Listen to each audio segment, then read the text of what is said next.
आज का हम लोगों का टॉपिक है ऑटोक्लेव।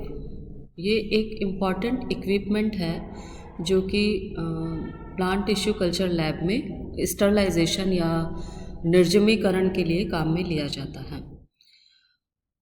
किसी भी इक्विपमेंट को आप फॉलोइंग हेडिंग में कवर करेंगे। सबसे पहले उसका स्ट्रक्चर, फिर वो किन सिद्धांतों पे उसकी वर्किंग है तो प्रिंसिपल, फिर उसकी वर्किंग कैसी होती है और यूजेस और प्रिकॉशन।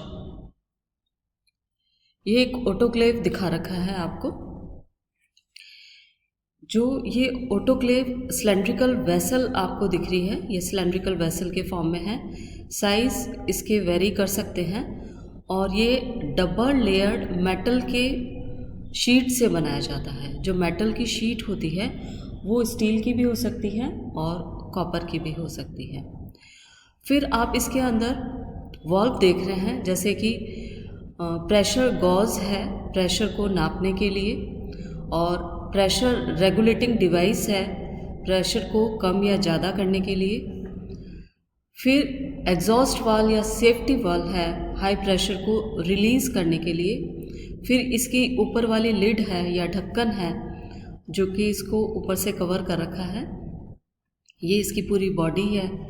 और स्टीम रिलीज़ वाल्व भी यहाँ पे है फ्रंट में, और वैक्यूम रिलीज़ वाल्व सबसे बॉटम में दिखा रखा है। तो इस तरीके से ये जो ऑटोक्लेव है वो एक सिलेंड्रिकल वेसल के रूप में हैवी वेट शीट में, मेटल की शीट में बनाया जाता है। अब हम बात करते हैं प्रिंसिपल ऑफ ऑटोक्लेव।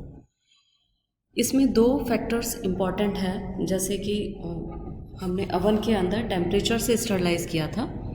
इसका पर्पस होता है स्टरलाइजेशन, लेकिन प्रेशर और टेम्परेचर दोनों फैक्टर्स को कंट्रोल करते हुए स्टरलाइजेशन या निर्जमीकरण का प्रोसेस को कंप्लीट किया जाता है।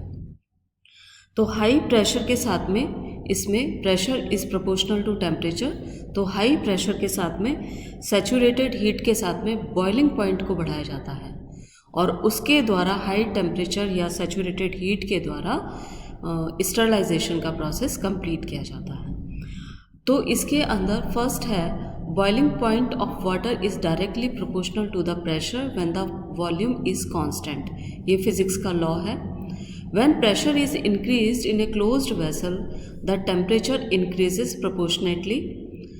For about 50 pounds of pressure per square inch, the temperature rises to 120 degree centigrade. यानी कि इस पूरे वेसल के अंदर 121 डिग्री सेंटीग्रेड और 15 पाउंड्स, यानी कि इतना टेम्परेचर और इतना प्रेशर के साथ में 15 to 20 मिनट्स वेसल के अंदर जो भी आपको स्टरलाइज करना है, वो आप चाहे मीडियम हो या यूटेंसिल्स हो, को रखा जाता है और स्टरलाइज किया जाता है।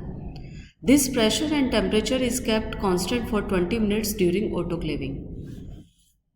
It is sufficient to kill the vegetative forms and spores of the organism.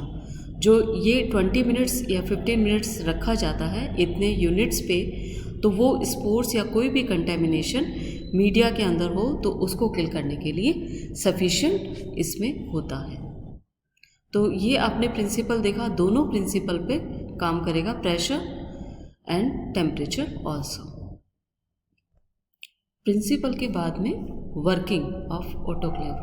Working के अंदर ये जो ऑटोक्लेव है जो कि बता रखा है कि सिलेंड्रिकल वेसल है, आउटर शीट जो बाहर की होती है उसमें इनर एक पोरस शीट होती है, और ऑपरेट करने से पहले इसके अंदर पानी से फिल कर दिया जाता है।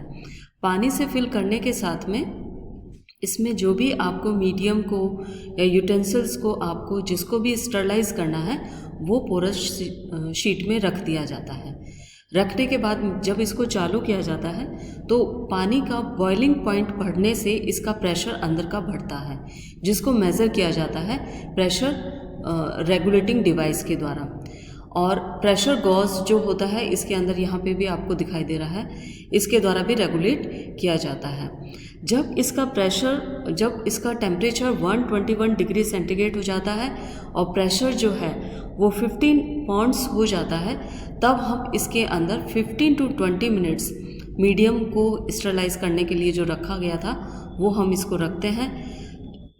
20 मिनट्स सफिशिएंट होता है, उसके बाद में स्विच ऑफ कर दिया जाता है और लिड को जो है खोलने में थोड़ी सी देर लगाते हैं, टाइम लगाते हैं। और उसके बाद में जो है जब पूरा स्टरलाइज हो जाता है, थोड़ा सा कूल हो जाता है, फिर हम इसकी लिड खोलते हैं। तो जो भी आपका मीडियम है वो कंप्लीट स्टरलाइज हो चुका है ऑटोक्लेव के अंदर। तो ये इसके पॉइंट हुए। पॉइंट्स क्या है? Most autoclave contain a sterilize chamber to place articles, a steam jacket where steam is maintained. जो इनर वाला जैकेट है उसके अंदर स्टीम को मेंटेन किया जाता है।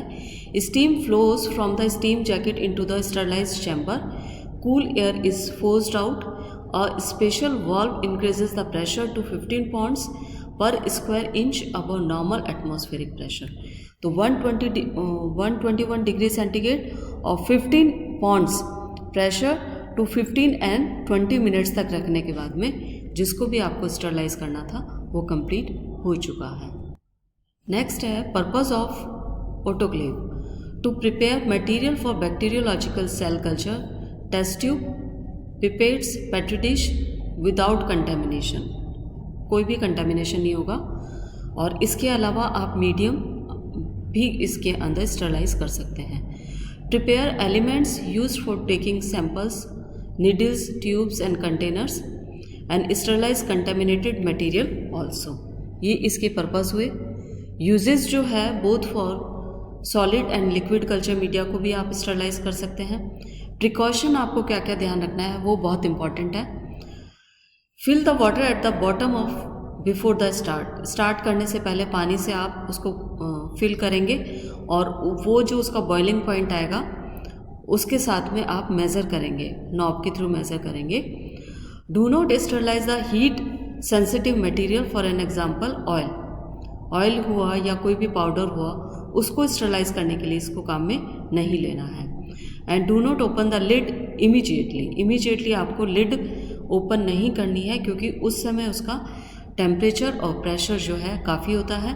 कुछ समय होने के बाद में 15 to 20 मिनट्स होने के बाद में स्विच ऑफ करने के बाद में इसकी आप लिड ओपन करेंगे। तो ये पूरा इसका प्रिकॉशन हुआ, यूजेस हुए, पर्पस हुआ या यूजेस हुए, वर्किंग मैंने बताई दी आपको क्या इसका प्रिंसिपल काम करेगा। और ये हमारा ऑटोक्लेव हुआ। ये कंप्लीट आपका ऑटोक्लेव होता है। Thank you.